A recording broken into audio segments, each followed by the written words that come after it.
León Tolstoy. La tormenta de nieve. Pasadas las 6 de la tarde, tras haber bebido té hasta la saciedad, salí de una estación que no recuerdo ahora cómo se llamaba, pero sí recuerdo que no estaba lejos de Novocherkassk, en tierras de los cosacos del Don. Ya había oscurecido cuando, cubriéndome bien con un grueso abrigo de piel y una manta, me senté en el trineo al lado de Alioshka. Parecía que más allá de la estación de postas, el tiempo fuese templado y tranquilo.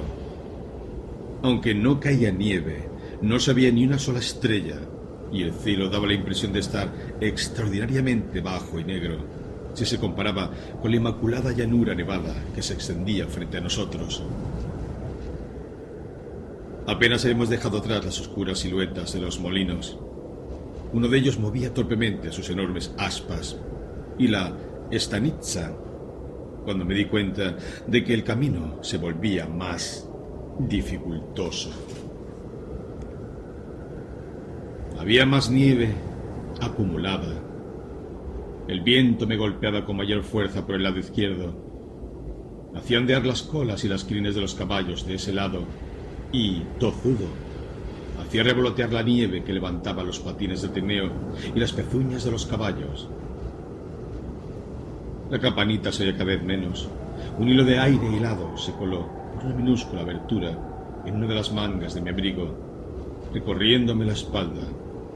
Y en ese momento recordé que el maestro de postas me había aconsejado no viajar, porque corría el riesgo de errar la noche entera y acabar congelado por el camino. No iremos a extraviarnos, ¿verdad?, le pregunté al cochero. Pero, al ver que no respondía, formulé la pregunta con más claridad. ¿Qué? ¿Llegaremos a la estación, cochero? No nos perderemos. Dios dirá, me respondió sin volver la cabeza. Mira que está haciendo el viento con la nieve. Ya no se vislumbra ni el camino. Dios Todopoderoso. Sería mejor que me dijeras si crees que podrás depositarme sano y salvo en la siguiente estación de postas, ¿o no? Continué preguntando. ¿Llegaremos? Deberíamos llegar, dijo el cochero, y siguió balbuciendo alguna cosa que yo no logré oír a causa del viento. No tenía ninguna ganas de volver, pero la perspectiva de pasar la noche entera errando en el frío y la ventisca en medio de una estepa absolutamente desnuda, como es esa parte de las tierras de los cosacos del Don, me parecía muy poco atractiva. Además, pese a que en la oscuridad no podía verlo demasiado bien, mi cochero, no sé por qué, ni me despertaba simpatía ni me inspiraba confianza. Se había sentado justo en el centro del pescante y con las piernas recogidas, en vez de dejarlas colgando en el extremo. Tenía una estatura excesiva, una voz perezosa, una gorra que no parecía de cochero. Era demasiado grande y le resbalaba ya de un lado, ya del otro, y además azuzaba a los caballos, no como hay que azuzarlos, sino sosteniendo las riendas con ambas manos, como lo hubiera hecho un lacayo de haberse sentado en el pescante, en lugar del cochero. Y lo principal, algo me impedía tenerle confianza porque llevaba las orejas cubiertas por un pañuelo. En una palabra, aquella espalda seria y encorvada que tenía yo permanentemente enfrente, ni me gustaba ni me prometía nada bueno. Yo creo que lo mejor sería volver, me dijo Alioshka. Con este tiempo no tiene gracia andar dando vueltas. Dios Todopoderoso, qué vendaval. Ya no veo ni el camino. No puedo ya ni abrir los ojos. Dios Todopoderoso, gruñó el cochero. No habíamos viajado ni un cuarto de hora cuando mi cochero, frenando a los caballos, le entregó las riendas a Alioshka. Torpemente liberó las piernas del asiento y, haciendo crujir la nieve bajo sus grandes botas, fue a buscar el camino. ¿Qué pasa? ¿A dónde vas? ¿Nos hemos extraviado?, pregunté, pero el cochero no me respondió y, volviendo la cara para protegerse del viento que le azotaba los ojos, se alejó del trineo. ¿Y bien? ¿Lo has encontrado? Pregunté de nuevo cuando regresó. Nada de nada, me dijo de pronto con enojo e impaciencia, como si yo fuera el culpable de que él se hubiese desviado por el camino. Y nuevamente, sin apresurarse, metió sus largas piernas en la parte delantera del trineo y se puso a desenredar las riendas con sus gruesas manoplas escarchadas. ¿Y qué vamos a hacer?, pregunté, cuando de nuevo nos pusimos en marcha. ¿Y qué podemos hacer? Seguir a donde Dios nos lleve. Y continuamos con ese mismo trote lento, ya evidentemente campo a través, a veces sobre una nieve profunda y porosa, y a veces sobre un hielo puro y quebradizo. Pese a que hacía frío, la nieve que se acumulaba en el cuello del abrigo se derretía con una rapidez asombrosa. El ventarrón no hacía sino intensificarse, y de arriba comenzaba a caer una nieve seca y poco tupida. Estaba claro que nos dirigíamos, sabe Dios a dónde, porque un cuarto de hora después aún no habíamos visto un solo poste que indicara las verstas. ¿Tú qué crees?, le pregunté de nuevo al cochero. ¿Llegaremos a la estación? ¿O cuál? Si es a la que dejamos atrás, de rienda suelta a los caballos y puede que ellos hallen el camino. Si es a la que sigue, lo dudo. La cosa acabará mal. Pues atrás, dije. No hay que darle más vueltas. O sea, ¿atrás?, preguntó el cochero. Sí, atrás. El cochero soltó las riendas. Los caballos trotaron más ligero, y aunque yo no me di cuenta de que hubiésemos girado, el viento cambió. Y pronto, a través de la nieve, se adivinaron los molinos. El cochero se animó y se puso a conversar.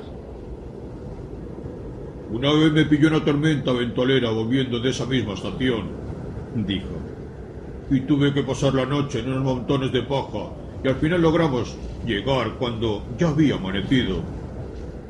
Y gracias que nos guarecimos en la paja, si no, nos habríamos helado todos. Hacía un frío. Con todo, a uno se le congelaron los pies y estuvo 3 semanas que se moría. Pero ahora no hace frío y parece que la nieve se ha calmado, dije. ¿Se podría hacer el viaje? No hace frío, no demasiado, pero hace mucho viento. Ahora estamos yendo de regreso y la cosa parece menos ruda, pero está soplando recio. Yo podría hacer el viaje si llevara correo así, por mi propia voluntad. Pero poca broma si se me congela un pasajero. ¿Cómo voy a responder por su merced? 2.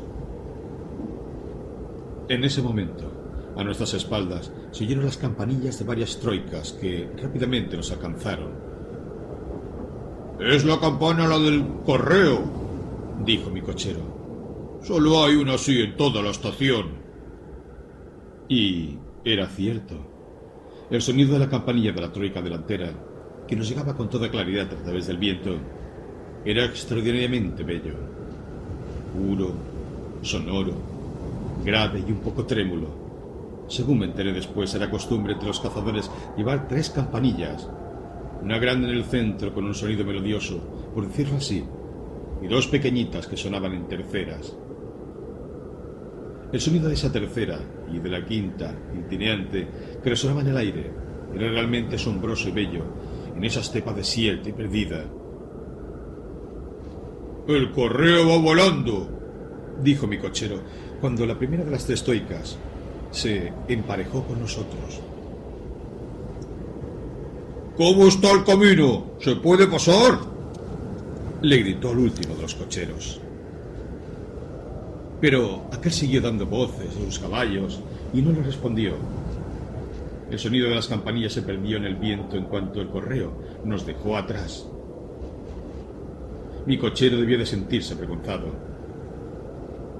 «Vamos, pues, señorito», me dijo. «Esas gentes acaban de pasar.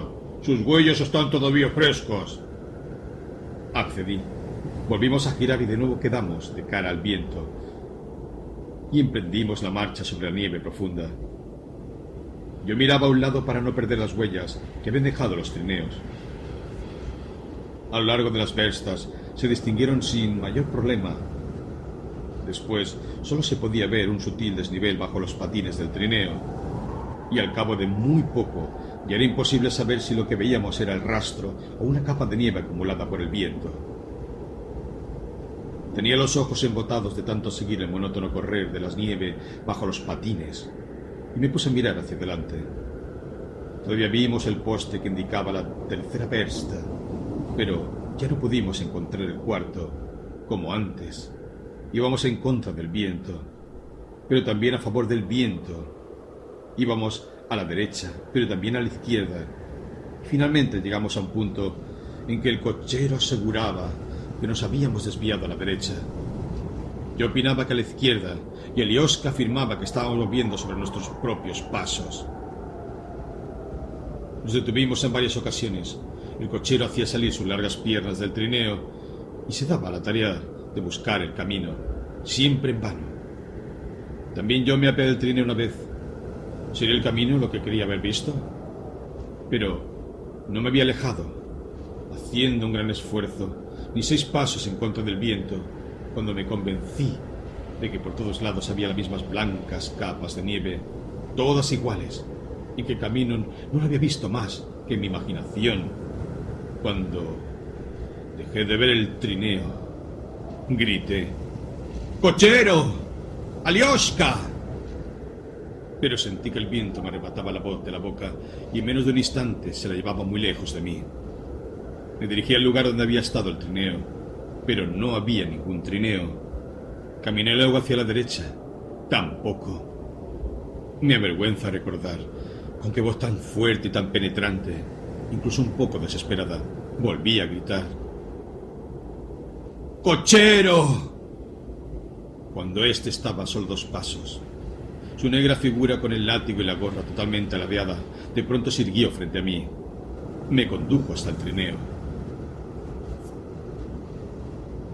«Menos mal que no hace frío», dijo. «Y si nos pesca la helada, por desgracia, Dios Todopoderoso. Suelta las riendas, que los caballos nos lleven de regreso», dije en cuanto me senté en el trineo. «Hallarán el camino, ¿verdad, cochero?» «Tendrían que...». Soltó las riendas, dio 3 latigazos en la grupa al caballo central y de nuevo nos pusimos en marcha, sin saber muy bien a dónde íbamos. Así anduvimos una media hora. De pronto, frente a nosotros, volvió a oírse la campanilla de los cazadores, que ya me era conocida, y 2 más. Pero en esta ocasión venía a nuestro encuentro. Eran las mismas 3 troicas que ya habían depositado el correo y que, con caballos de relevo atados atrás, regresaban a la estación. La troika de correos, la de los caballos más grandes, con la campanilla de cazadores, avanzaba a toda velocidad. En el pescante iba un cochero que de repente gritaba animado. Atrás, en el centro de los trineos vacíos, iban 2 cocheros y su alegre y viva cháchara llegaba hasta nosotros. Uno de ellos fumaba una pipa, y una chispa que se encendió con el viento iluminó parte de su rostro. Al mirarnos, sentí vergüenza de haber tenido miedo de viajar, y es probable que mi cochero sintiera lo mismo, porque ambos dijimos al unísono: «¡Sigámoslos!». 3. No había terminado de pasar la tercera troika cuando mi cochero comenzó a girar torpemente y, con las varas, chocó contra los caballos que iban atados. Los 3 caballos de una de las troicas dieron un salto, arrancando las riendas, y partieron a galope. ¡Diablo bizco! ¿Es que no ve lo que hace? ¡Se echa encima de la gente! ¡Mierda!».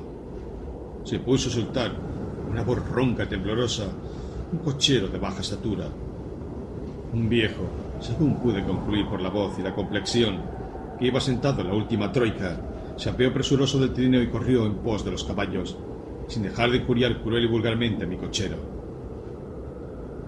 Pero los caballos no se entregaban. El cochero corrió tras ellos y en menos de un minuto tanto los caballos como el cochero desaparecieron entre la blanca niebla de ventisca. ¡Basilí! ¡Trae el vallo! ¡Así no vas a pescarlos! Volvió a oírse su voz.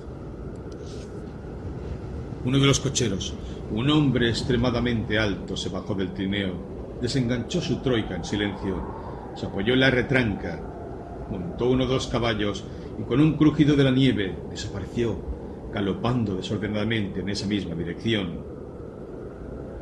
Nosotros, junto con las otras dos troicas, seguíamos a la de correos que, haciendo repiquetear su campanilla, corría a trote ligero hacia adelante, y así, campo a través, seguimos avanzando. ¿Cómo no? Ahora mismo los atrapa, dijo mi cochero refiriéndose al que había ido a capturar a los caballos. Si no pudieran oír a los otros caballos, es que ha de haber alguno desbocado que se los llevará, sabe Dios a dónde. Ojalá no se pierdan. Desde el momento en que mi cochero iba siguiendo a los otros, parecía más animado y más conversador, y como yo aún no tenía sueño, naturalmente aproveché la oportunidad. Me puse a preguntarle el qué y el cómo, y pronto me enteré de que era paisano mío, de la provincia de Tula, un siervo de la aldea Kirpichnoe, donde habían quedado muy pocas tierras, y que esas pocas tierras, desde el cólera, ya no producían trigo. Y ahora solo quedaban 2 hermanos en la familia, porque el tercero se había enlistado en el ejército, que el trigo que tenían no les llegaría hasta Navidad, y que vivían de algún que otro trabajo ocasional.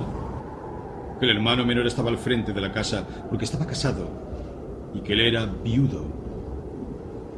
Que de su aldea de cada año salían para acá varios grupos de cocheros, y que aunque él no había venido a trabajar de cochero sino en el correo para que su hermano tuviera un apoyo, pues que vivía aquí, a Dios gracia, con un salario de 120 rublos al año, de los cuales enviaba 100 a la familia, y que podría vivir bien. Pero los correos aquí son muy salvajes y a la gente le gusta mucho injuriar. A ver, dígame, ¿por qué me insultó ese cochero? Dios todopoderoso, ¿acaso le arranqué los caballos a propósito? ¿Acaso soy malo con alguien? ¿Y para qué salió a perseguirlos? Habrían vuelto solos. Lo único que va a conseguir es agotarlos, pobres caballos, y él acabará mal, repetía aquel hombrecillo temeroso de Dios. ¿Qué es eso que negrea allá a lo lejos?, pregunté, al advertir algunos puntos negros delante de nosotros. Un convoy. Así da gusto viajar, continuó, cuando nos emparejamos con aquellos enormes carros que, uno detrás del otro, y cubiertos con arpilleras, se desplazaban sobre ruedas. Mire, no se ve ni un alma, todos están durmiendo. El caballo más inteligente sabe, y por asomo logra uno desviarlo del camino. También me ha tocado viajar así, en fila, añadió. Sé lo que se siente. En realidad, resultaba extraño ver aquellos enormes carros tapizados de nieve desde las arpilleras hasta las ruedas, moviéndose por sí solos. Solo en el carro de delante, que tenía 2 dedos de nieve encima, se levantó mínimamente la arpillera cuando nuestras campanillas tintinearon junto al convoy. Y una gorra asomó por espacio de un instante. Un caballo pío, grande, con el cuello estirado y el lomo en tensión, pisaba de manera compasada el camino emblanquecido, mientras balanceaba con monotonía su peluda cabeza debajo del arco, también blanco, y en el momento en que nos emparejamos a él, enderezó una de sus orejas cubierta de nieve. Tras media hora más de viaje en silencio, el cochero se dirigió de nuevo a mí. ¿Usted qué cree, señorito? ¿Vamos bien? No sé, le respondí. Antes se sentía mucho el viento, pero ya no lo llevamos en contra. No, yo creo que no vamos a la buena dirección. Andamos perdidos, concluyó con una tranquilidad pasmosa.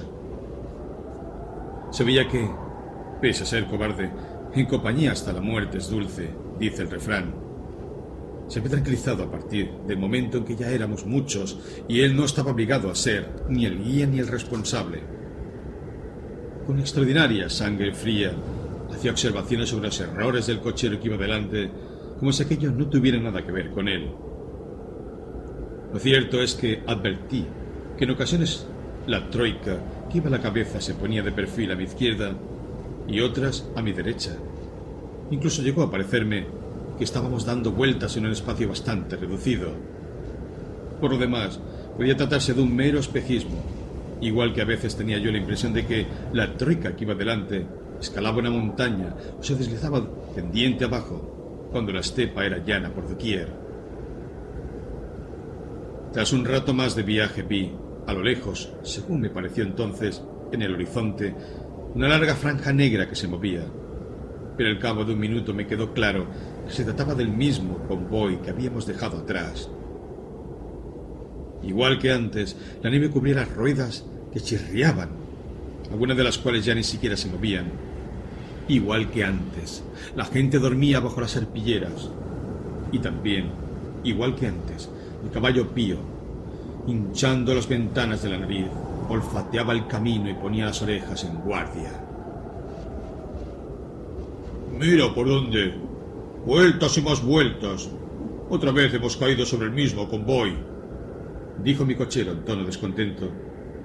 Los caballos de correo son buenos, en vano los fustiga. En cambio los nuestros acabarán por plantarse si seguimos a ti toda la noche. Se aclaró la garganta. Regresemos, señorito.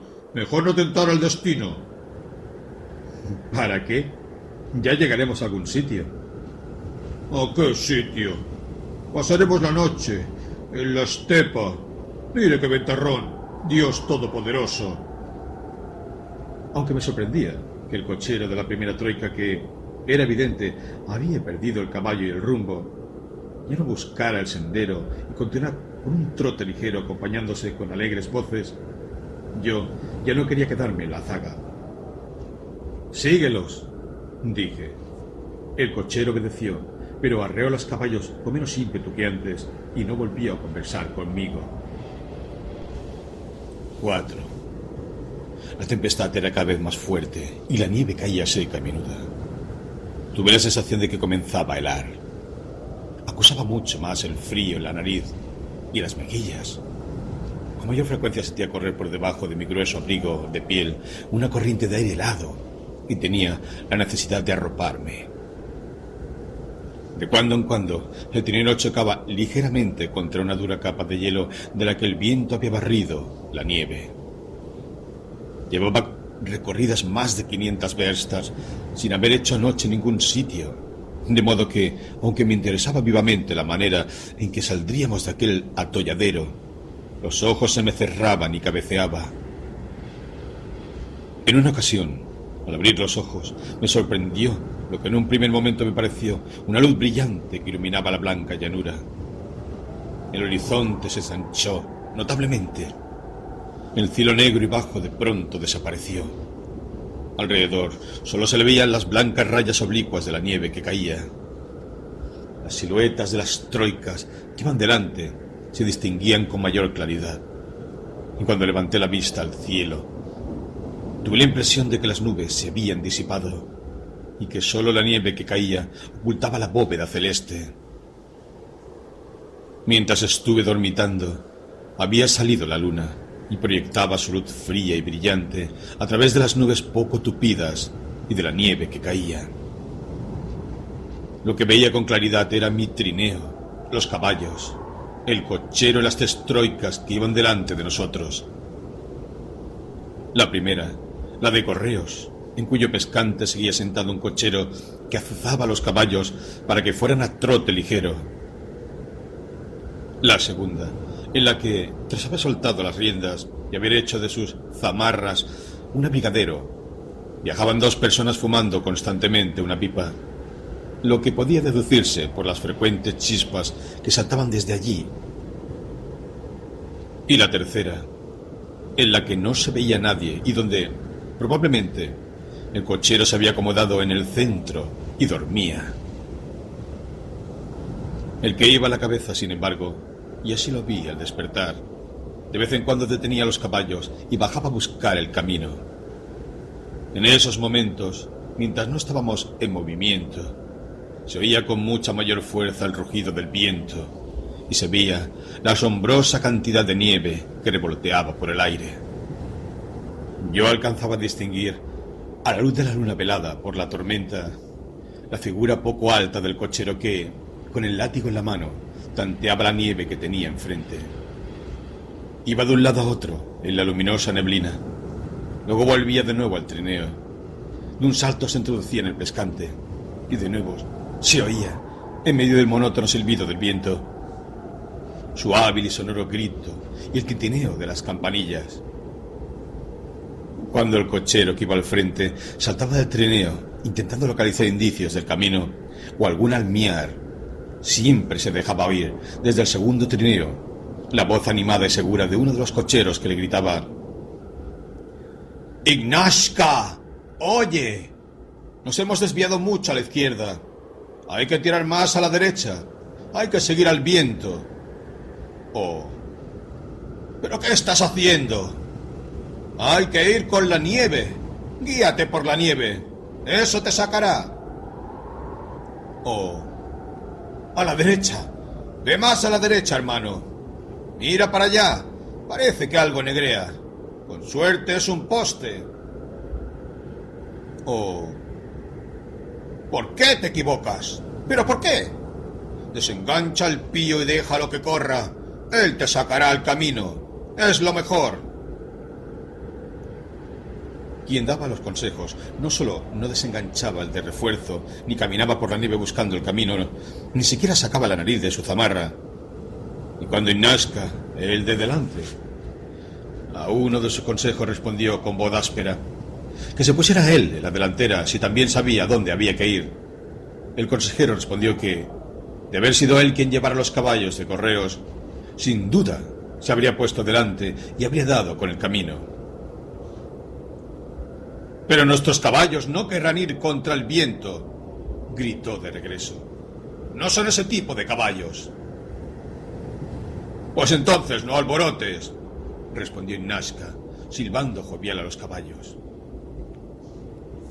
El otro cochero, el que iba sentado en el mismo trineo que el consejero, no le decía nada a Ignashka, y en general no se inmiscuía en el asunto, pese a que aún no dormía. Lo que me percaté por su pipa perennemente encendida y también porque, cuando nos deteníamos, yo podía oír el sonido acompasado e incesante de su voz. Estaba contando un cuento. Solo en una ocasión, cuando Ignashka se detuvo por sexta o séptima vez, sintiéndose seguramente contrariado porque se interrumpiera con tanta frecuencia el placer del viaje, también le gritó: «¿Qué ha pasado otra vez? Mira por donde ahora quiere encontrar el camino». Advirtieron de la tormenta. En ese momento, ni un agrimensor sería capaz de dar con él. Mientras los caballos anden, hay que seguir. Con un poco de suerte, no acabaremos congelados. ¡Vamos! «No acabaremos.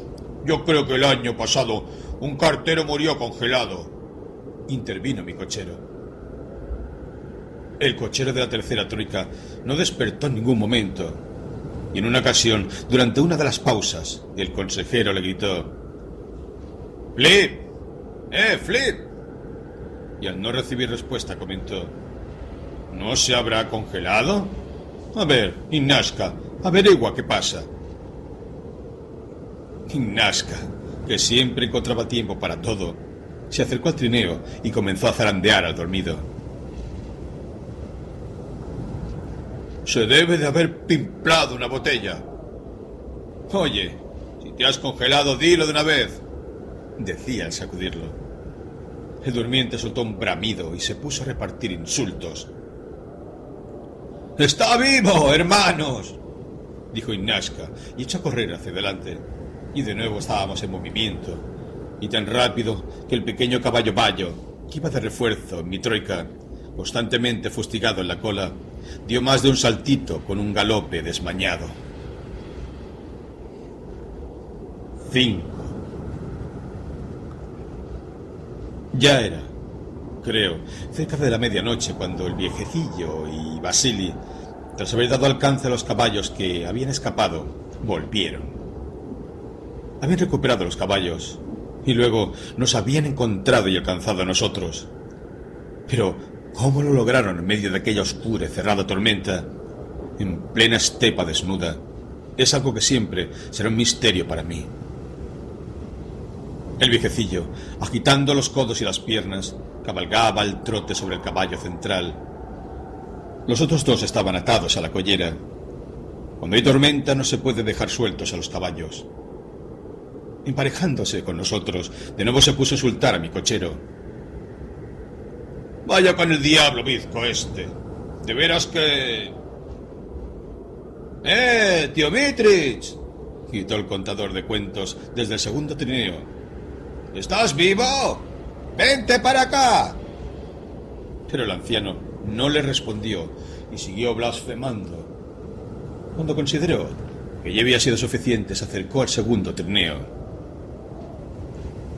¿Los has pescado a todos?, le preguntaron. ¿No iba yo a pescarlos? Y su menuda figura, en pleno trote, se echó de bruces sobre el lomo del caballo.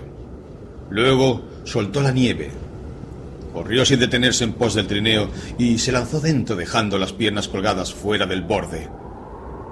El alto Vasily, igual que antes, sin decir una palabra, se sentó en el primer trineo al lado de Ignaska y junto con él se puso a buscar el camino.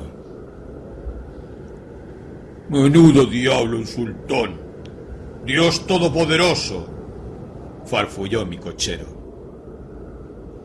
Largo tiempo después de esto, seguimos andando, sin detenernos, por aquel blanco desierto, en medio de la fría, transparente y vacilante luz de la tormenta.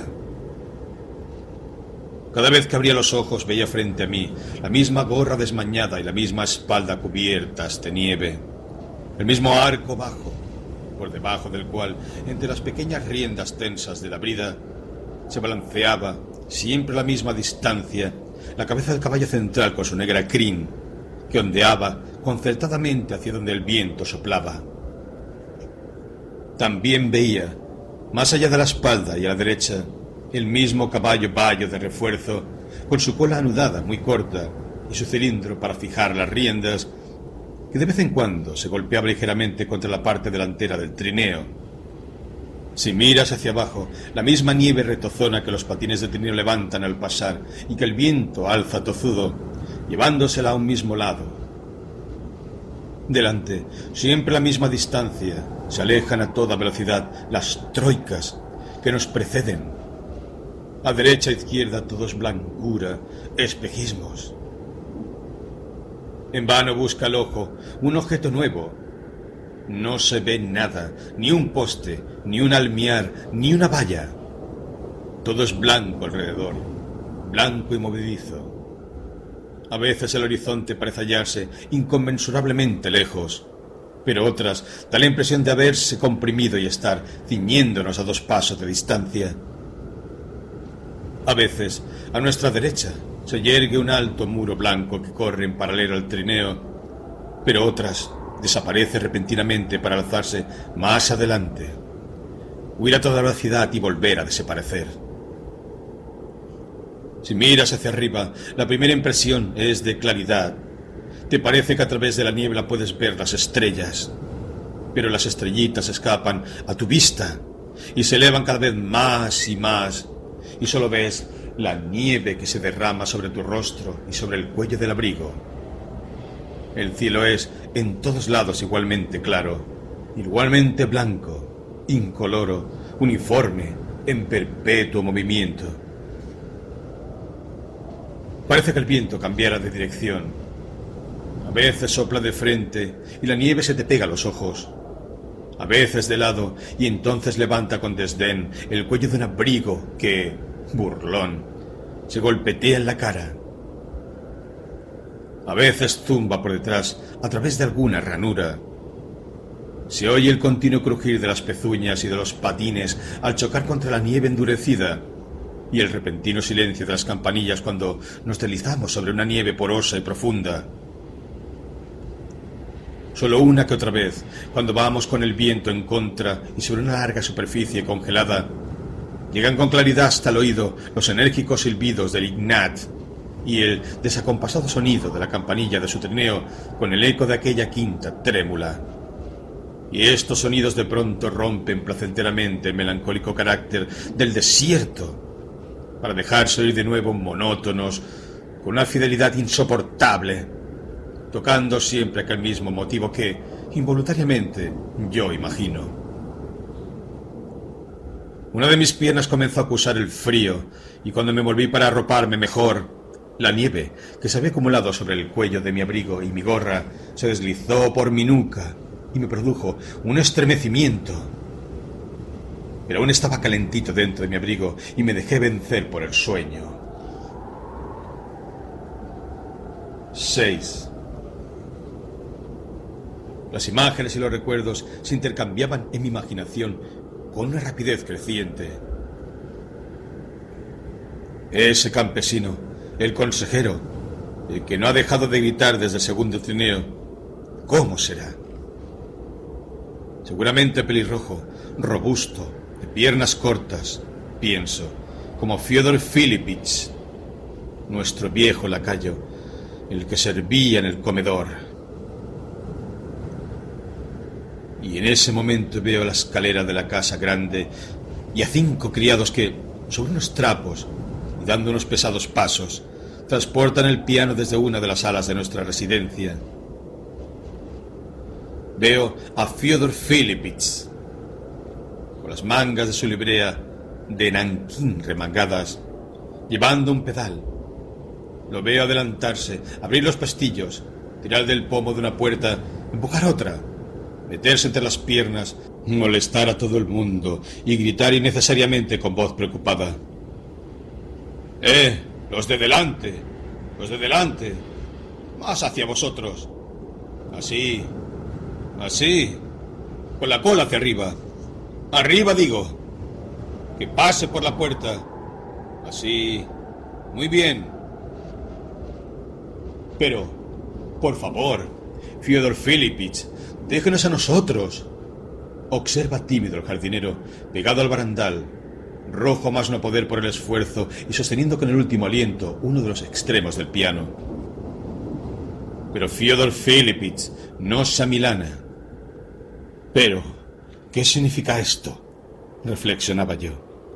¿Pensará que es útil o indispensable para lo que se está realizando o simplemente está contento de que Dios le haya dado esa seguridad en sí mismo, esa contundente elocuencia, y así, con toda alegría, la despilfarra? Ha de ser eso.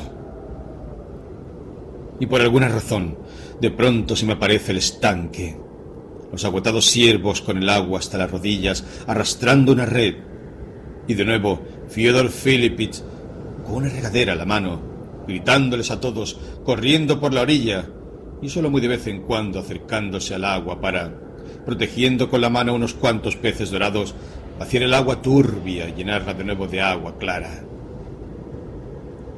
Es un mediodía del mes de julio. Me dirijo a algún lado andando sobre la hierba recién segada del jardín, bajo los ardientes y directos rayos del sol. Soy todavía muy joven. Siento que me falta algo.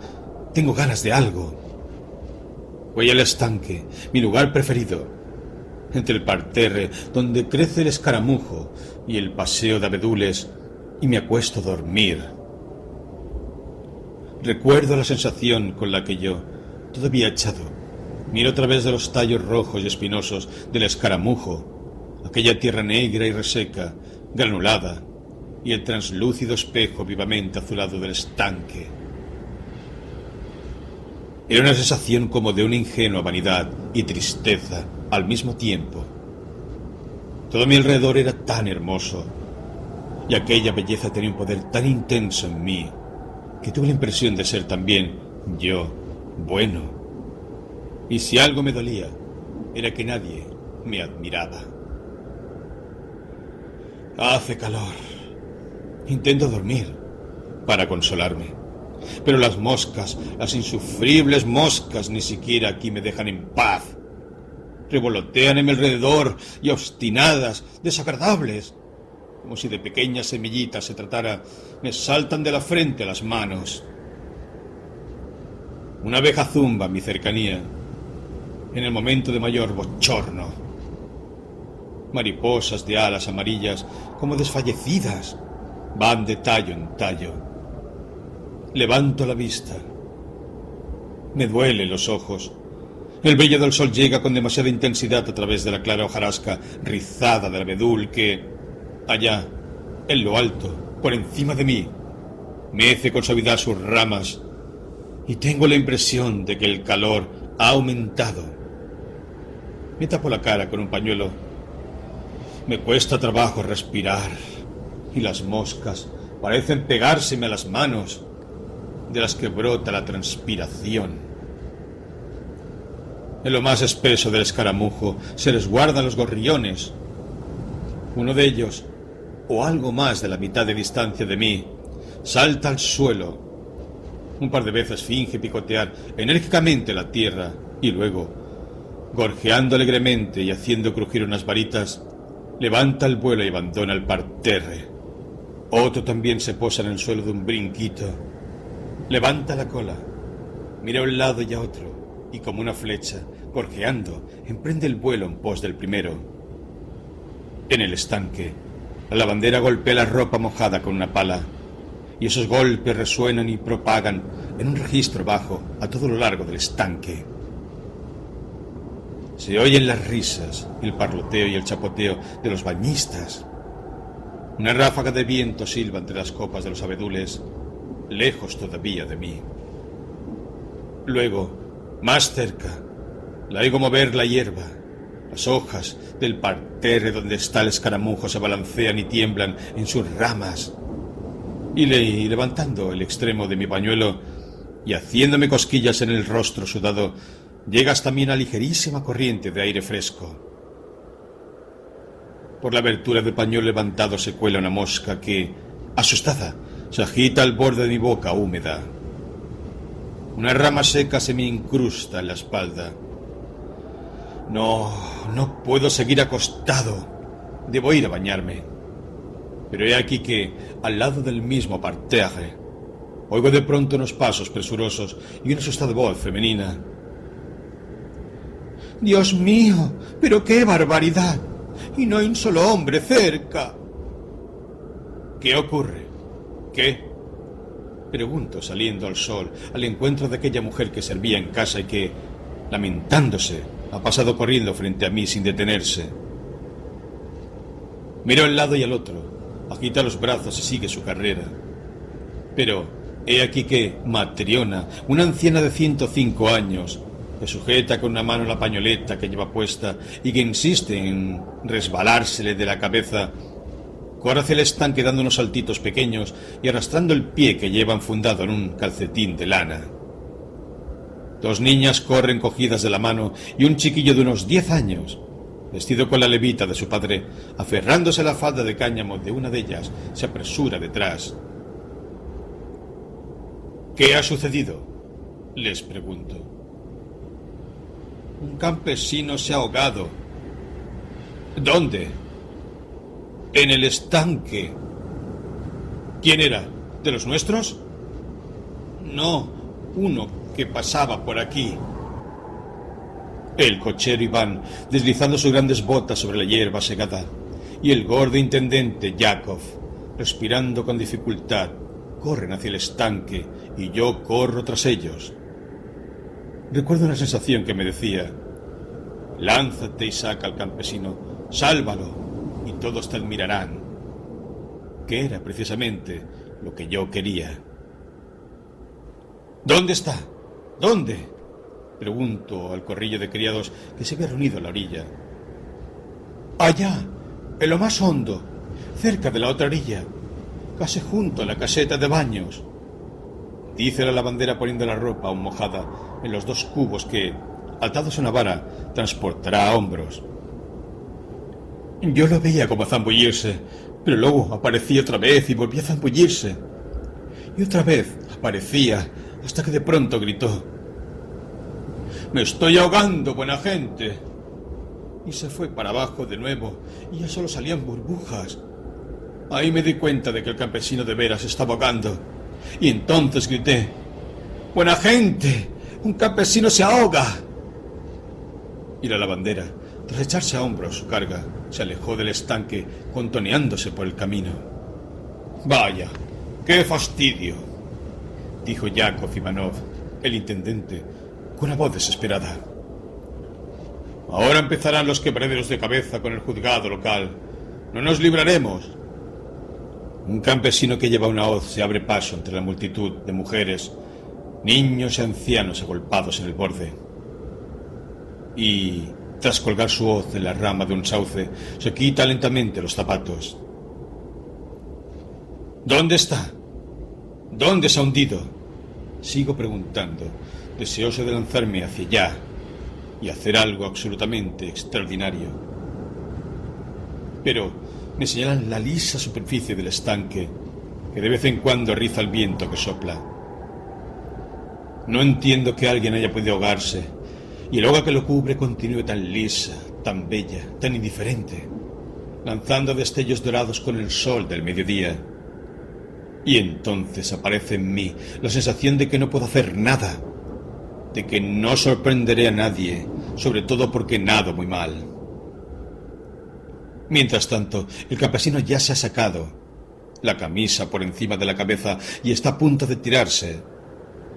Todos lo miran con esperanza y asombro, pero una vez con el agua a la altura de los hombros, vuelve lentamente sobre sus pasos y se pone la camisa.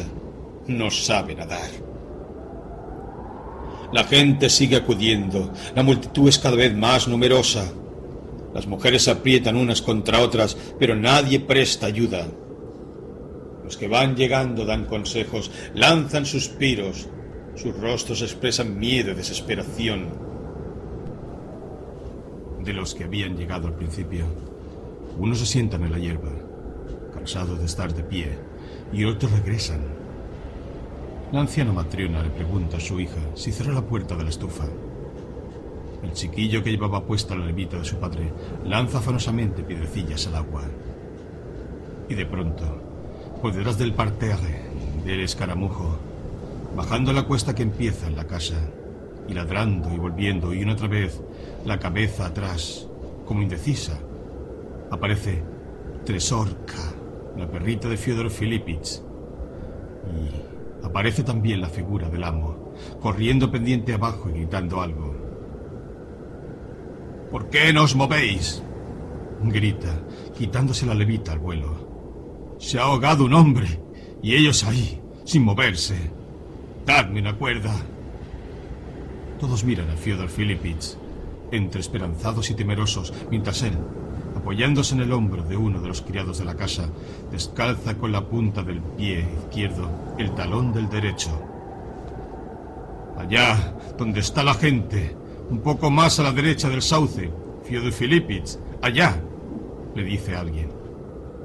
«Ya lo sé», contesta, y frunciendo el ceño, probablemente como respuesta a las muestras de pudor que hubo en la multitud femenina, se quita la camisa, la cruz, se lo entrega todo al chiquillo jardinero, que, desbordando servilismo, está inmóvil frente a él, y, pisando con fuerza la hierba regada, se llega hasta el estanque.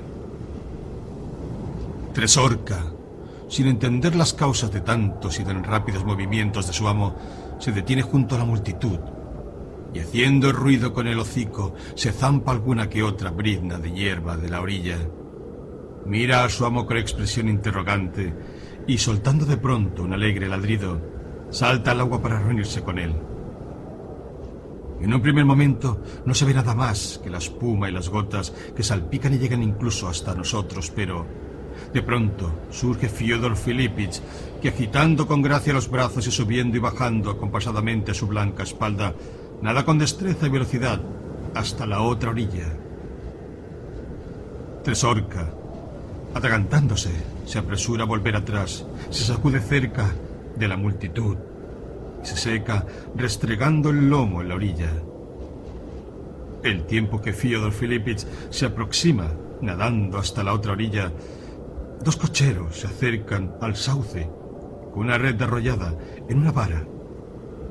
Fyodor Filipich, por alguna razón, levanta los brazos, se zambulle otra vez, otra, una tercera, y siempre que aparece echa un chorrito de agua por la boca. Sacude sus cabellos con un hermoso movimiento y no responde a ninguna de las preguntas que le caen copiosas desde todos lados. Finalmente sale a la orilla y, por lo que alcanzo a ver, ordena que extiendan la red. La sacan, pero en el talego no hay más que el limo y unos cuantos pececillos dorados que aún se debaten entre sus mallas. Mientras vuelven a echar la red, voy al otro lado. No se oye sino la voz de Fyodor Filipich dando órdenes, el chapoteo de la cuerda mojada en el agua y los suspiros de angustia. La cuerda mojada, atada al extremo derecho, es cada vez más visible y está cada vez más cubierta de cieno. «Ahora tirad todos juntos, a la vez, todos a una», se oye la voz de Fyodor Filipich. Aparecen los palos empapándose. «Hay algo, pesa mucho, hermanos», dice la voz de alguien. Y aquí que a ambos extremos, entre los que 2 o 3 pececillos siguen dando coletazos y salpicando y aplastando la hierba, salen por fin a la orilla. Y aquí que a través de una fina y agitada capa de esa agua turbia, en la red tensa, aparece algo blanco. Un suspiro quedo, pero sorprendentemente audible, en medio de ese silencio sepulcral, recorre la multitud. «Tirad todos a la vez, sacadlo al borde», se escucha la voz resuelta de Fyodor Filipich, y por encima de los tallos segados de la bardana y el cadillo arrastran al ahogado hasta el sauce. En eso veo a mi abuela y anciana tía con su vestido de seda. Veo su sombrilla color lila con flecos que resulta terriblemente incongruente en ese cuadro de muerte, espeluznante por su absoluta sencillez. Veo su cara a punto de echarse a llorar. Recuerdo la decepción que expresó ese rostro al darse cuenta de que en este caso el árnica no puede ayudar de ninguna manera. Y también recuerdo el sentimiento doloroso, desconsolado, que experimenté cuando ella, con el ingenuo egoísmo del amor, me dijo: «Vámonos, querido, qué terrible es esto. Y tú, que sueles bañarte y nadar aquí, solo». Recuerdo cómo abrasaba el sol aquella tierra reseca que se desmoronaba bajo nuestros pies, cómo jugueteaba en el espejo del estanque, cómo se golpeaban contra la orilla unas grandes carpas y en el centro uno que otro banco de peces agitaba la quietud del estanque. Recuerdo cómo en lo alto del cielo revoloteaba un azor con la mirada puesta en unos patitos que, agitando las alas y chapoteando, se abrían paso a través de los juncos hacia el centro. Como unas blancas y sortijadas nubes de tormenta iban aborregándose en el horizonte. Como el cieno que la red había sacado a la orilla iba desapareciendo poco a poco, y cómo, cuando pasaba yo por el dique, de nuevo oí el ruido de los golpes de la pala de la lavandera extenderse a lo largo del estanque.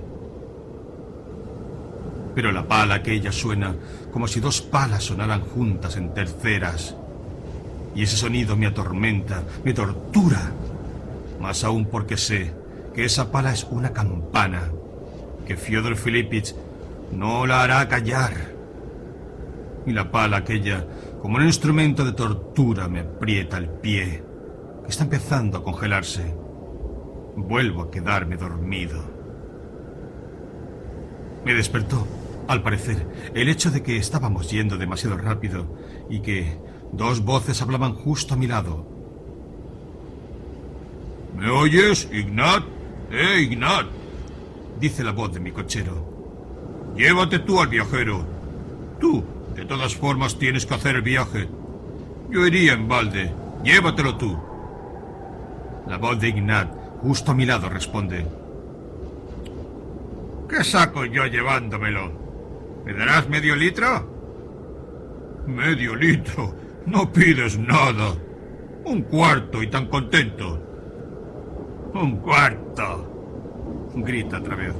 Martirizar así a los caballos por un cuarto. Abro los ojos. La misma nieve insoportable, indecisa, sigue bailoteando frente a mí. Los mismos cocheros y caballos. Pero a mi lado veo un trineo. Mi cochero ha alcanzado a Ignat y hace ya rato que vamos a la par. Aunque una voz desde el otro trineo aconseja no aceptar menos de medio litro, Ignat de pronto frena la troika. Anda, pasa sus cosas. Tienes suerte. Mañana, cuando lleguemos, quiero el cuarto. ¿Hay mucho que pasar? Mi cochero, con una vivacidad que no le era habitual, salta a la nieve, me hace una reverencia y me pide que me traslade a la troika de Ignat.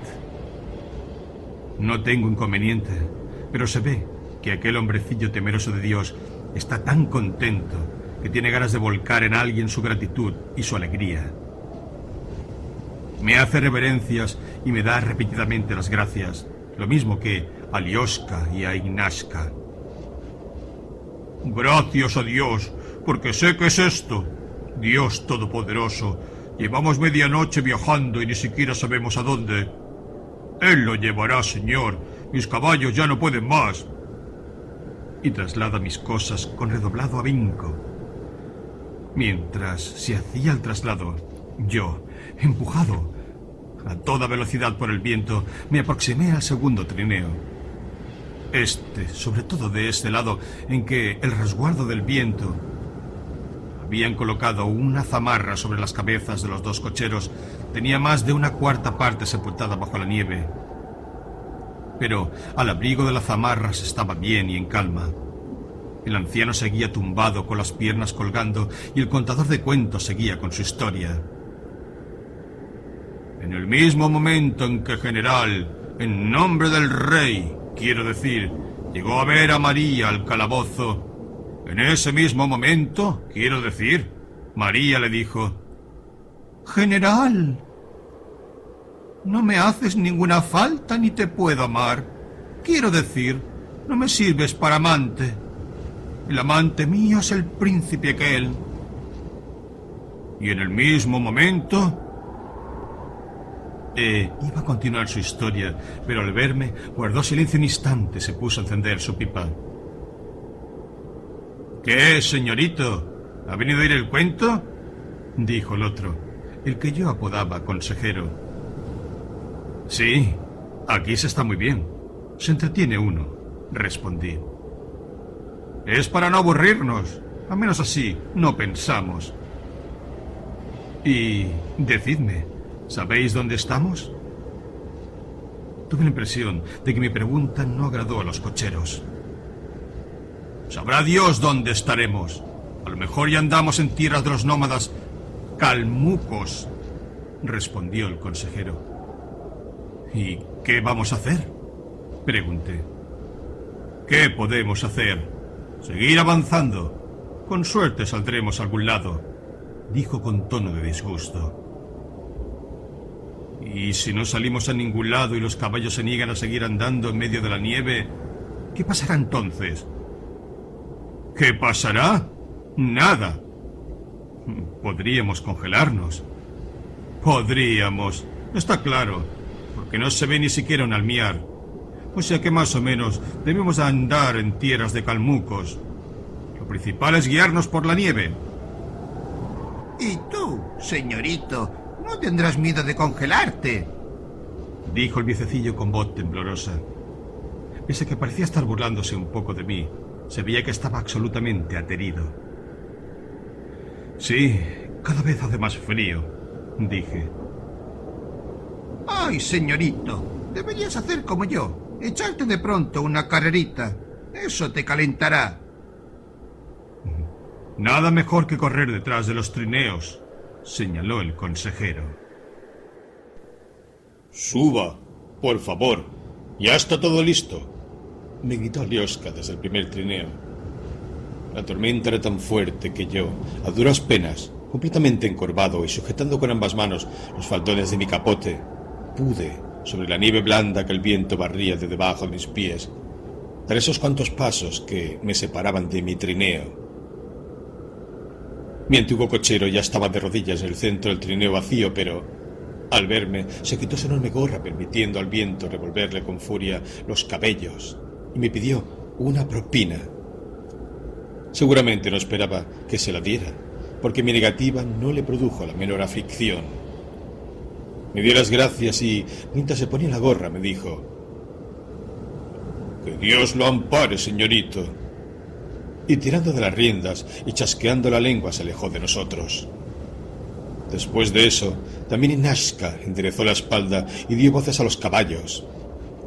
Una vez más, el sonido de los cascos al resquebrajar la nieve, los gritos de los cocheros y la campanilla sustituyeron el ulular del viento, que se había oído con particular fuerza mientras estuvimos detenidos. Un cuarto de hora después del traslado, yo aún no dormía y me entretenía observando la silueta de mi nuevo cochero y sus caballos. Inashka iba muy gallardo, dando continuos saltitos. Blandía su fusta en el aire. De cuando en cuando soltaba algún gritito y se golpeaba un pie contra el otro e, inclinándose hacia adelante, arreglaba la retranca del caballo central que insistía en ladearse a la derecha. No era alto de estatura, pero todo parecía indicar que era de complexión fuerte. Encima de la pelliza llevaba puesto un tosco abrigo desabrochado, cuyo vencido cuello le dejaba la nuca descubierto. Sus botas no eran de fieltro, sino de piel. Y llevaba una gorra pequeñita que se quitaba constantemente para volver a colocársela de una mejor manera. Solo los cabellos le tapaban las orejas. Sus movimientos, todos, denotaban no solo energía, sino sobre todo, según me pareció, el deseo de despertar en sí mismo esa energía. Sin embargo, mientras más avanzábamos, más y más frecuentemente se arreglaba, más saltitos daba en el pescante, más se golpeaba un pie contra el otro y más insistía en conversar con Alioska y conmigo. Tuve la impresión de que temía perder el ánimo. Y había por qué. Aunque los caballos eran buenos, el camino se hacía cada paso más y más difícil, y era evidente que los caballos corrían cada vez con mayor desgana. Ahora había que fustigarlos, y el central, un buen caballo grande y lanudo, tras trastabillar un par de veces, asustado, tiró con fuerza hacia adelante y echó su lanuda cabeza hacia atrás, casi hasta rozar la campanilla. El caballo de refuerzo que iba a la derecha y al que sin querer iba yo observando, como también observaba la correa con la borla que pendía del ataarre y que se golpeaba y saltaba al lado exterior, bajaba ostensiblemente la collera, pidiendo que lo azuzaran, pero, como de habitual, era un caballo bueno, incluso fogoso. Parecía sentirse despechado por su debilidad e irritado, bajaba y subía la cabeza pidiendo rienda. En realidad, era terrible ver que la frontera y el frío no hacían sino intensificarse. Los caballos se debilitaban, el camino empeoraba, y nosotros decididamente no sabíamos dónde estábamos ni a dónde debíamos dirigirnos, no solo para encontrar alguna estación de posta, sino, aunque fuera, un refugio. Y era ridículo y extraño oír que la campanilla siguiera sonando con tanta soltura y tanta alegría, y que Inashka siguiera dando sus grititos tan vivos y tan hermosos, como si fuera una soleada mañana de principios de enero, y nosotros nos deslizáramos en plena celebración de la Epifanía por una helada calleja de pueblo. Y lo principal, era difícil pensar que seguíamos yendo, a prisa, muy a prisa, hacia algún lugar lejos de donde en ese momento nos encontrábamos. Inashka entonó una canción con un falsete harto desagradable, pero a un volumen tan fuerte y haciendo unas pausas tan largas, durante las cuales silbaba, que era difícil amedrentarse oyéndolo. Deja de destrozarte la garganta, Inashka. Se oyó la voz del consejero. «Para un momento». ¿Qué? ¡Que pares! Ignat calló. De nuevo todo guardó silencio, y el viento huyó y ululó, y la nieve, revoloteando en el aire, comenzó a caer más espesa sobre el trineo. El consejero se llegó hasta nosotros. ¿Y bien? ¿Bien qué? ¿Para dónde te vamos? Sabrá Dios. ¿Qué? ¿Se te han congelado los pies que no dejas de moverlos? Los tengo ateridos. ¿Por qué no vas a ver qué hay allá? Mira, eso que se ve ya puede que sea un campamento calmuco. Y además, así aprovechas para que se te calienten los pies. De acuerdo. Sujeta los caballos. Ten. E Ignat salió corriendo en la dirección señalada. Hay que buscar bien, rastrear bien para encontrarlo. ¿Y nosotros? ¿Qué hacemos? Ahí vamos al buen Tuntún, me dijo el consejero. Los caballos ya no pueden más. Durante todo el tiempo que Ignat estuvo caminando, y fue tanto que llegué a temer que se hubiera extraviado, el consejero me estuvo hablando con un tono sereno y seguro de cómo hay que actuar en caso de tormenta, de la mejor manera de desenganchar el caballo y soltarlo para que sea él. Dios sabe que es así quien encuentre el camino, o de cómo a veces es posible guiarse por las estrellas, y de que si él hubiera estado en la primera troika, haría ya mucho tiempo que estaríamos en la estación.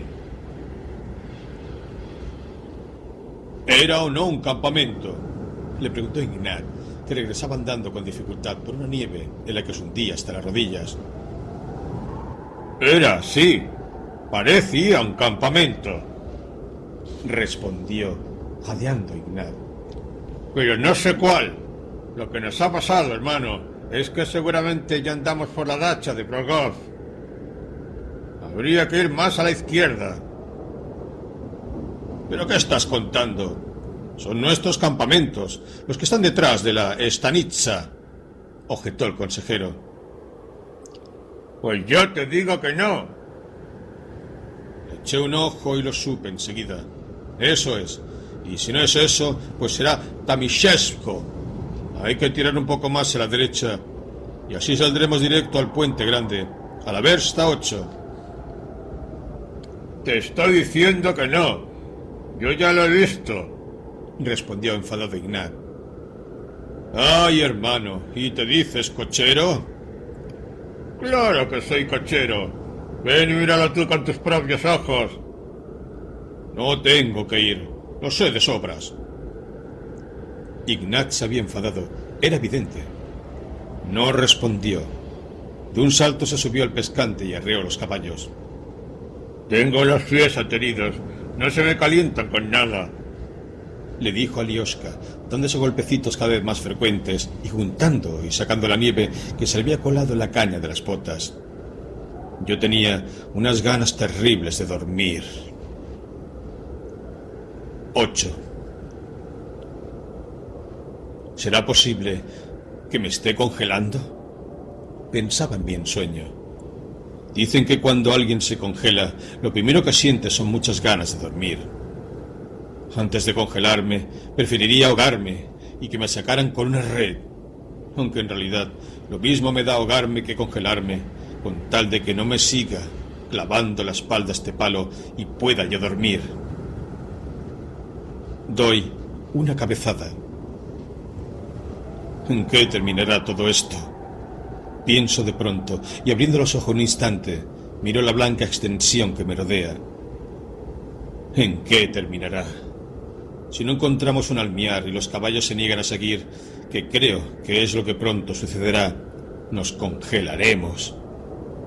Debo confesar que, pese al poco de miedo que sentía, el deseo de que nos sucediera algo extraordinario, quizá un poco trágico incluso, era en mí más fuerte que ese pequeño temor. Parecía gustarme la idea de que, a la mañana siguiente, los caballos nos depositaran medio ateridos en alguna aldea lejana y desconocida. Más aún, que varios de nosotros estuviésemos ya completamente ateridos. Y pensamientos de este tipo eran los que me llegaban y me sucedían con una rapidez y una claridad asombrosas. Los caballos se detienen, la nieve acumulada es cada vez más alta, y de los caballos ya no se ven sino el arco y las orejas. Y de pronto Ignaska aparece en lo alto con su troika y pasa sin detenerse cerca de nosotros. Le suplicamos, le gritamos que nos lleve, pero el viento borra la voz. No hay voz.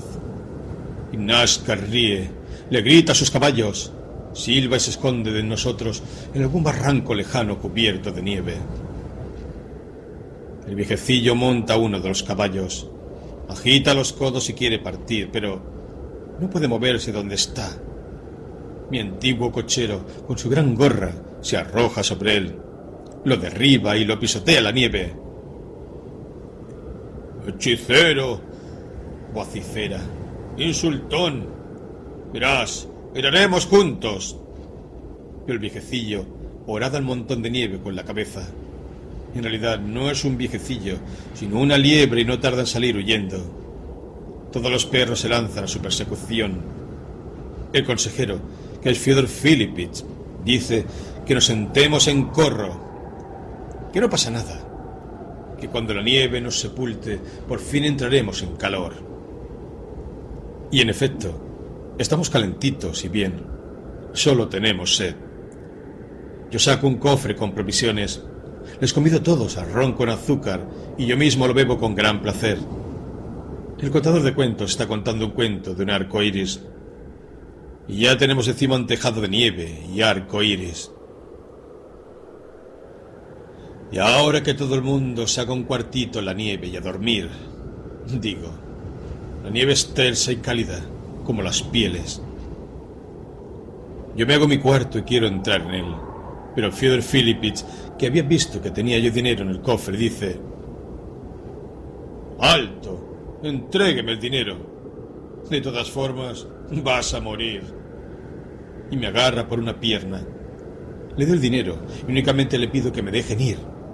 Pero ellos no creen que ese sea todo el dinero que tengo y quieren matarme. Me aferro a la mano del viejecillo y me pongo a besarla con un deleite indescriptible. La mano del viejo es suave y dulce. Al principio intenta retirarla, pero después me la entrega e incluso me acaricia con la otra mano. Sin embargo, Fyodor Filipich se acerca y me amenaza.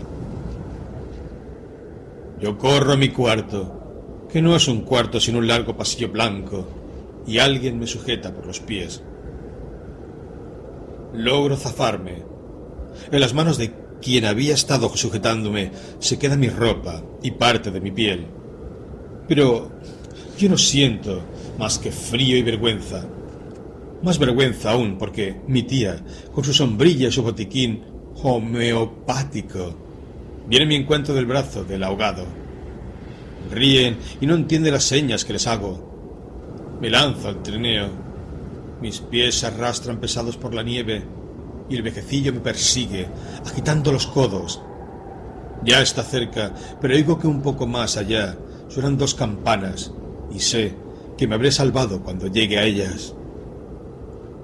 Las campanas se oyen más y más cada vez, pero el viejecillo ha logrado darme alcance y ha caído con su panza sobre mi cara, de modo que ahora apenas oigo las campanas. De nuevo aferro su mano y comienzo a besarla, pero el viejecillo ya no es un viejecillo, ahora es el ahogado, y grita: «Ignaska, detente. Creo que son los almiares de Achmetka. Detente y mira». Resulta ya demasiado terrible. No, es mejor que despierte. Abro los ojos. El viento me ha echado sobre la cara los faldones del capote de Lioska. Tengo una rodilla descubierta. Nos deslizamos por una superficie de hielo puro y la tercera de las campanillas se oye en el aire con su quinta trémula. Intento ver los almiares, pero en lugar de la paja, ya con los ojos bien abiertos, veo una casa con un balcón y la muralla almenada de una fortaleza. Me importa muy poco observar detenidamente aquella casa y aquella fortaleza. Lo que realmente quiero es ver de nuevo el pasillo blanco por el que corría, oír el tañido de las campanas de la iglesia y besar la mano del viejecillo. De nuevo cierro los ojos y vuelvo a quedarme dormido. 9.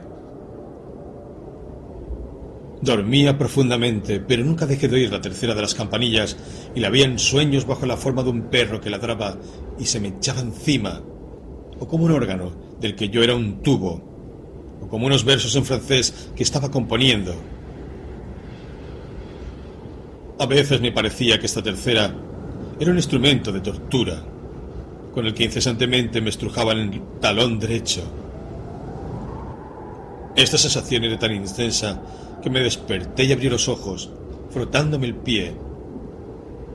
Había comenzado a congelarse. La noche seguía siendo igualmente clara, brumosa, blanquecina. El mismo movimiento seguía empujándonos a mí y al trineo. El mismo Ignashka seguía sentado en el extremo y de cuando en cuando se golpeaba un pie contra el otro. El mismo caballo de refuerzo, con el cuello estirado y levantando ligeramente las patas, corría al trote por la nieve profunda. La misma borla suspendida del ataarre brincaba y rebotaba contra la panza del caballo. La cabeza de central, con la crina al aire, se balanceaba acompasadamente, estirando y aflojando las riendas atadas al arco. Pero todo esto, más que antes, había sido sepultado por la nieve. La nieve se remolinaba enfrente, a los lados, cubría los patines del trineo, las patas de los caballos hasta las rodillas y, por encima, se dejaba caer sobre los cuellos de nuestros abrigos y sobre nuestras gorras. El viento golpeaba a veces por la derecha, otras por la izquierda, jugaba con el cuello y con los faldones de la zamarra de Ignashka, y con la crin del caballo de refuerzo, y ululaba por encima del arco y en las varas. El frío reciaba terriblemente y apenas asomaba la cabeza por debajo del cuello del abrigo. Una nieve gélida y seca, revoloteando, se amontonaba sobre mis pestañas, mi nariz y mi boca, y se me deslizaba por la nuca. Alrededor todo era blanco, claro y nevado. En ninguna parte había nada más que una luz vaga y nieve. Mucha nieve. Tuve miedo, en serio. Alioska dormía a mis pies, en el fondo del trineo. Tenía la espalda completamente cubierta por una gruesa capa blanca. Ignashka no perdía el ánimo. Tiraba constantemente de las riendas, daba escuetas voces a los caballos y se golpeaba un pie contra el otro.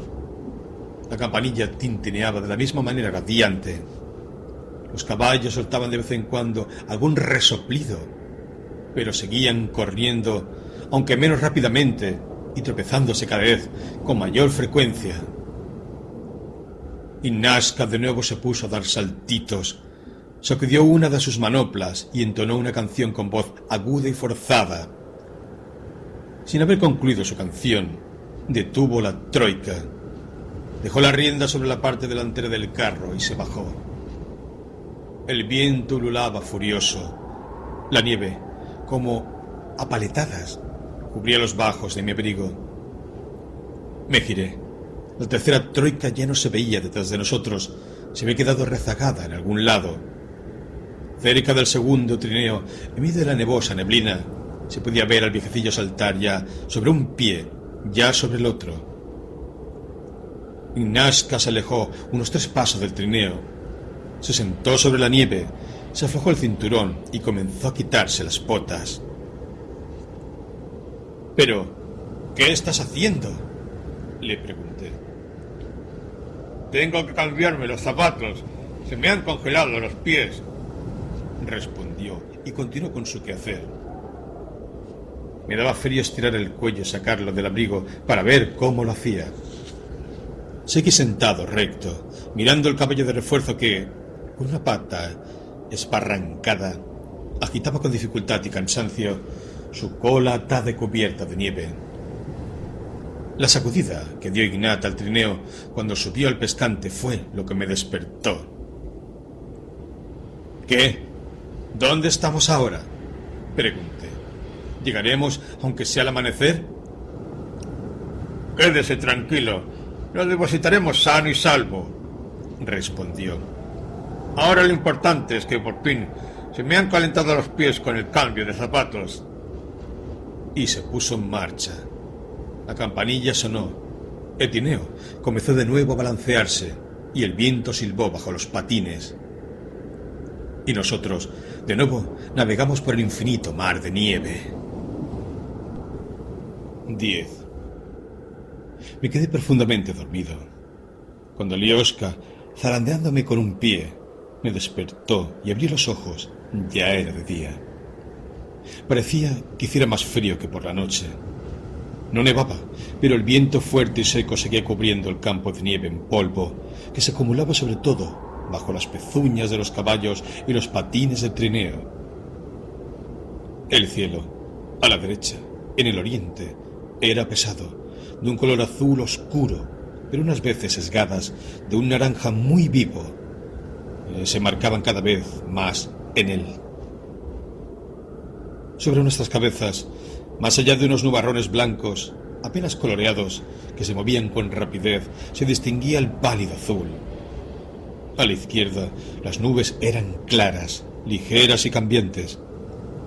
El campo alrededor, hasta donde la vista alcanzaba, estaba cubierto de una nieve blanca, profunda, acumulada en varias capas.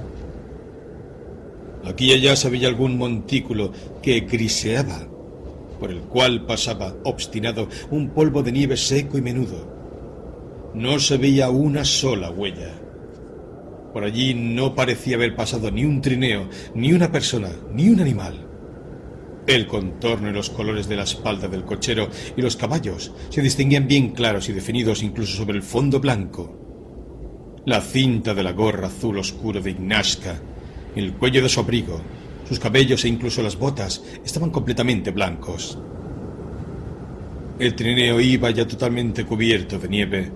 La parte derecha de la cabeza y la cerviz del caballo rucio, que iba en el centro, estaban cubiertos de nieve. Mi caballo de refuerzo tenía las patas hundidas en la nieve hasta la rodilla, y la sudorosa y ahora encrespada grupa tenía el flanco derecho tapizado de nieve. La borla brincaba al compás de cualquier motivo que yo quisiera imaginar, y el caballo de refuerzo seguía corriendo, pero por el vientre hundido que se ensanchaba y se encogía con frecuencia y por las orejas gachas, sabía que estaba extenuado. Un solo objeto nuevo me llamaba la atención. Un poste que indicaba las verstas. Desde lo alto del poste la nieve caía, revoloteando hasta el suelo. El viento había formado un cerrito de nieve cerca de su lateral derecho y seguía soplando con fuerza y desplazando los inquietos copos de un lado al otro. Me sorprendió terriblemente que hubiésemos viajado toda la noche, por espacio de 12 horas, con los mismos caballos, sin saber a dónde y sin detenernos en ninguna parte y que, pese a todo, como quiera que fuese, hubiésemos llegado. Nuestra campanilla parecía sonar con júbilo mayor. Ignat se arropaba y seguía dando voces de vez en cuando. Detrás resoplaban los caballos y tintineaban las campanillas de las troicas del viejecillo y del consejero. Pero el que dormía se había separado definitivamente de nosotros en algún lugar de la estepa. Tras recorrer media versta, nos topamos con las huellas recientes, apenas cubiertas por una fina capa de nieve, de un trineo y una troika. Y vimos unas cuantas manchas rosadas de sangre de algún caballo que seguramente se habría lastimado. ¡Es Flip! Vaya, nos ha ganado, dijo Ignashka. Y de pronto, en medio de la nieve, que le ha cubierto casi por completo el tejado y las ventanas, aparece cerca del camino una casita con un letrero. No lejos del bodegón está detenida la troika de los caballos grises, crespos por el sudor, las patas esparrancadas y las cabezas gachas. Delante de la puerta han quitado la nieve y han dejado allí la pala. Pero el sibilante viento sigue haciendo caer y revolotear la nieve acumulada en el tejado. Por la puerta, atraído por el sonido de nuestras campanas, aparece un cochero alto, pelirrojo, con el rostro encendido y un vaso de vino en la mano. Nos dice algo a gritos. y Nazca se gira hacia mí y me pide autorización para detenernos. En ese momento veo, por primera vez, su cara. 11. No era morena, enjuta y de nariz recta como yo me había figurado, a juzgar por sus cabellos y su complexión. Era una cara redonda, jovial, absolutamente chata, con una boca grande y unos redondos ojos claros, vivamente azules. Tenía las mejillas y el cuello rojos, como si se los hubiesen acabado de frotar con un paño. Las cejas, las largas pestañas y el bozo que cubría de manera uniforme la parte baja de la cara estaban tapados por la nieve y completamente blancos. Para llegar a la estación ya solo faltaba media versta, así que nos detuvimos. «Pero no nos demoremos», pedí. «Solo un momento», respondió Nazca, saltando del pescante y acercándose a Flip. «Dámelo, hermano», dijo, mientras se quitaba de la mano derecha la manopla con el látigo y los dejaba caer sobre la nieve. Luego, echando la cabeza hacia atrás, de un trago se bebió el vasito de vodka que le estaban ofreciendo.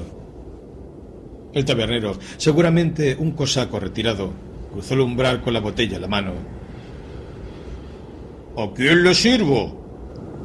El alto Vasili, un campesino flaco y de pelo castaño claro, con una barba de chivo. Y el consejero, gordo, casi el vino de tan rubio, con una barba tupida y blanca que marcaba su colorado rostro. Se acercaron y también bebieron un vaso de vodka cada uno. El viejecillo hizo ademán de acercarse al grupo de bebedores, pero a él no le ofrecieron, de modo que se retiró al lado de sus caballos, que iban atados en la parte posterior, y se puso a acariciar a uno de ellos en el lomo y las ancas. El viejecillo era exactamente tal como lo había yo imaginado.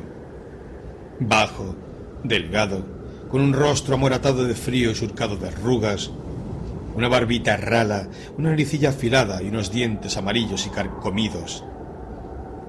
Llevaba puesta una gorra de cochero de postas, muy nueva, pero su abriguito, corto, estaba raído, manchado de alquitrán y con desgarrones en un hombro y en los bajos, y no le cubría las rodillas ni el pantalón de lino burdo que llevaba enfundado en unas muy grandes botas de fieltro. Encorvado, arrugado y con el rostro y las rodillas temblequeantes, se puso a moverse de un lado al otro cerca del trineo, procurando seguramente entrar en calor. «A ver, Mitrich, consigue un cuartito, eso te hará entrar bien en calor», le dijo el consejero. Mitrich se estremeció, arregló la retranca de su caballo, arregló también el arco y se acercó. «Verá, señorito», dijo, quitándose la gorra de los canosos cabellos y haciendo una profunda reverencia. «Toda la noche anduvimos errando con usted, en busca del camino. Aunque sea para una botellita de cuarto, podría darme. De verdad, buen señor, su excelencia, no tengo con qué entrar en calor», añadió con una sonrisita obsequiosa. Le di un cuarto de rublo. El tabernero trajo una botella de cuarto y le sirvió al viejo. Este se quitó la manopla con el látigo y alargó hacia el vaso una pequeña mano morena, nudosa y ligeramente azulada. Pero su dedo gordo parecía no pertenecerle y no le obedeció. No pudo sostener el vaso y, tras derramar el alcohol, dejó caer el vaso en la nieve. Todos los cocheros soltaron una carcajada. «¿Cómo se ha congelado, Mitrich? No sostiene ni el alcohol». Pero a Mitrich le mortificó mucho el haber dejado caer la bebida. No obstante, le sirvieron otro vaso y se lo vaciaron en la boca. De inmediato recuperó la jovialidad. Fue corriendo al bodegón. Encendió su pipa, se puso a enseñar ampliamente sus dientes amarillos y carcomidos y a soltar improperios cada 2 palabras. Una vez que hubieron bebido hasta el último trago, los cocheros se dirigieron a sus troicas y volvimos a ponernos en marcha. La nieve era cada vez más blanca y más brillante, de modo que, al mirarla, dolían los ojos. Unas vetas naranjas y rojizas se extendían en lo alto del cielo, cada vez más arriba y cada vez más brillantes. Incluso el disco rojo del sol apareció en el horizonte a través de unas nubes grisáceo-azuladas. El azul era cada vez más resplandeciente y más profundo. En el camino, cerca ya de la Stanitsa, las huellas eran más claras, más precisas y amarillentas, y había uno que otro bache. En el aire gélido, comprimido, se percibían un frescor y una ligereza agradables. Mi troika corría veloz. La cabeza y el cuello del caballo central, con la crin ondeando sobre el arco, se sacudían rápidamente, casi en un mismo lugar, bajo la campanilla de los cazadores, cuyo badajo ya no se golpeaba, sino que se raspaba contra las paredes. Los buenos caballos de refuerzo tensaban en armonía las heladas y torcidas correas, daban enérgicos saltitos y la borla rebotaba contra el vientre y la retranca. En ocasiones, el de refuerzo se desviaba ligeramente e iba a dar en algún montón de nieve de los que se habían formado los dos lados del camino, y la nieve se le pegaba a los ojos, pero siempre lograba salir de él con destreza. Y Nazca daba grititos, una alegre voz de tenor. El frío seco crujía bajo los patines. Atrás tintineaban sonoras y festivas dos campanillas y se oían los gritos ebrios de los cocheros. Miré hacia atrás. Los caballos de refuerzo, grises y encrespados, alargando sus cuellos, contenían el aliento regularmente y con los frenos torcidos daban saltitos en la nieve. Philip, agitando el látigo, se arregló la gorra. El viejecillo, con las piernas recogidas igual que antes, iba tumbado en el centro del trineo. Al cabo de 2 minutos, el trineo chirrió sobre los tablones de la entrada de la estación de postas que acababan de limpiar, y Nazca volvió hacia mí su alegre cara, cubierta de nieve y exhalando frío. Y, con todo, lo hemos depositado sano y salvo, señorito, dijo.